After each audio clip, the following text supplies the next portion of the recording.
Everyone, કેમ છો બધા? આઈ હોપ બધા મજામાં જશો.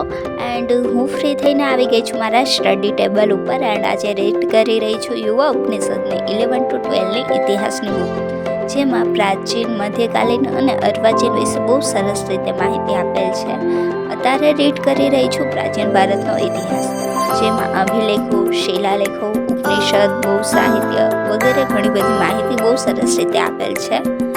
સો તમે પણ રીડ કરી શકો છો. એન્ડ લાસ્ટમાં તેમના વન લાઇનર બી બહુ સરસ રીતે આપેલા છે. એન્ડ અગાઉની પરીક્ષામાં પૂછાયેલા પ્રશ્નો પણ એમાં બહુ સરસ રીતે આપેલ છે. સો તમે એ પણ વાંચી શકો છો. એન્ડ આ યુવા ઉપનિષદની ઇતિહાસની બુક પણ બહુ સરસ રીતે બનાવવામાં આવેલી છે. સો તમે જરૂર વાંચજો. એન્ડ અત્યારે રીડિંગ કરતાં કરતાં વાગી ગયા છે રાતના 12 સમથિંગ. સો હવે હું જઈશ રૂમ એન્ડ સુઈ જઈશ. સો જલ્દી મળીશું મારા એક ન્યૂ વિડીયો.